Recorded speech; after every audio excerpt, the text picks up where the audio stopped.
Hey guys, this is Jay Calderon with Jay Unboxing here, giving you a personal prediction for Lawrence Okolie versus Michal Cieslak.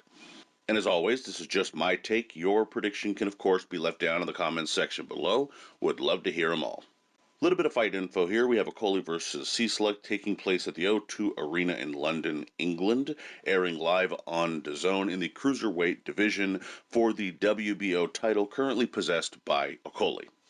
Now, it's a decent fight, though some might see it as a stay busy encounter for Okolie as he looks to chase those bigger clashes. In my opinion, however, Cieslak is a bit more skilled than people are giving him credit for. Is it enough to pull off the upset? Remains to be seen. Still, a fairly interesting clash with major ramifications. To get those big fights, Okolie needs to win and probably look impressive to kind of force a fight with the Maurice Brady's, for example.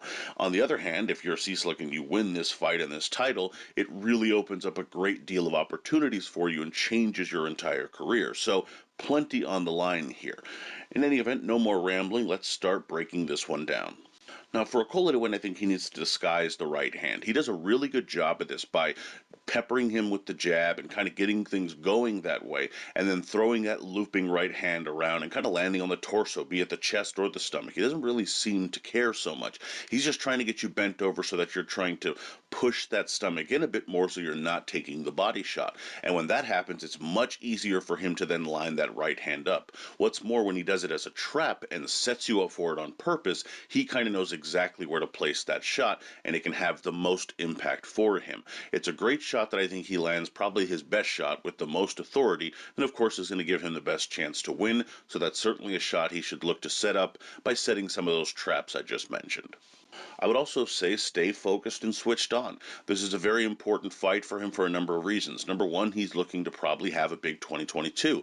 But also, this is sort of that kind of banana peel fight where you slip up because you aren't paying enough attention just before those big unification bouts. That's certainly something he can't do. And again, as I mentioned, I think Cieslak is a bit more impressive than some might say he is. I don't think he's necessarily a world beater, but he's certainly someone that if you give him an opportunity when you shouldn't, he's certainly a fighter capable of taking it. And so Okolie needs to make sure he stays switched on and goes through the gears and make sure he puts on the sort of performance that I think he's capable of putting on.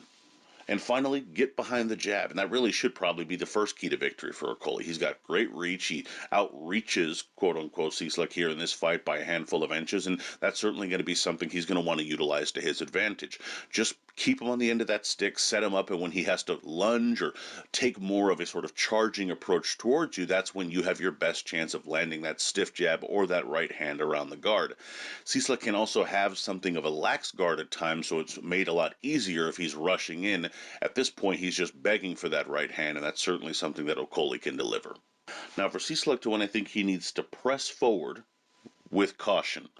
He does want to make sure that he is trying to get in there and really get inside the guard of Okolie, really the reach of Okolie, I should say. But at the same time, he doesn't want to be lunging. He doesn't want to be darting in too much with his hands down. He wants to try and get that jab going, maybe counter him, time him, try to get underneath the jab of Okolie so that he can get inside a bit more and throw to the body. He's actually a very good body puncher, and that's something that he can do on the inside if he gets there. But he can't do it by rushing in or just lunging in or trying to do so recklessly and dangerously. It needs to be done with a bit more nuance than that, and if he's able to do it, I think he can have some success. I would also say land the right hook to the body. Again, I think that might be one of his better shots. He also has a decent left hand over the guard that he kind of throws with a decent arc, but that right hand he throws to the body is a nice solid shot that he really whips in there. And especially early in a fight, when he's fresh and he has a lot more vigor within his shots, it's something that can really be put to the breadbasket with some real force. The one area, again, where he has to be concerned about is leaving himself too wide open upstairs. So it's got to be one of those things that, again, he sets up and that he's at least trying to be defensively responsible while he's trying to score. And finally, don't get defensively ragged. That's something that I have seen in a couple of the fights that I looked at with Cieslak, where he seemed to kind of weather a bit as the fight progressed, and that's certainly something that Okolie's going to look to take advantage of. If you're Cieslak, you have to make sure that doesn't happen.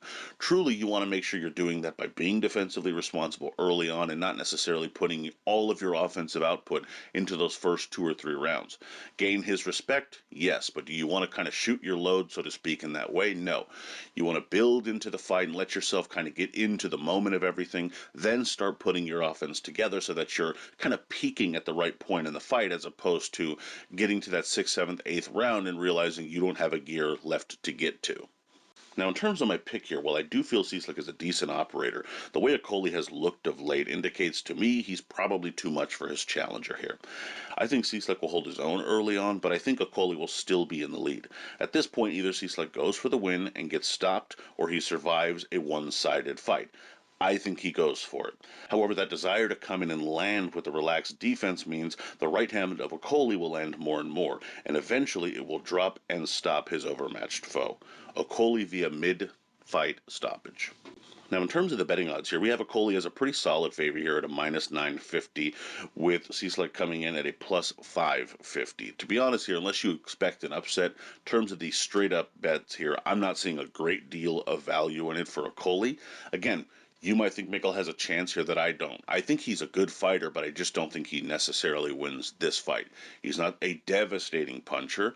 He's not someone that has, remarkable speed, and he's fighting away from home. So does he get the benefit of the doubt if the fight is close? Odds are probably not. So there's just not a great deal of value in that respect. If you can find a decent line for your over-unders, perhaps maybe a 7 or an 8, that's probably where I'm guessing they place this fight. I haven't looked into it to be perfectly straightforward with you there, but if that's where it is, you have some wiggle room there, kind of decide exactly where you think this fight might be going. But otherwise, not a great deal of value in the straight up bets here. In any event, my prediction record heading into the weekend is 6-1-0 with 2 exact, but let me know what you guys think down in the comments section below.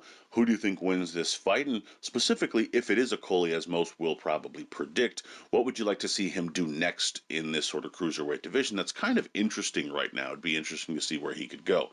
Please let me know all of that down there as well. Be sure to like, comment, share, subscribe, and follow at jcaldwell_job on Twitter, and you can email me at jonboxing@gmail.com. Would love to hear from you there. Also, be sure to check out jonboxing.com for schedule, results, betting odds, rankings, and more.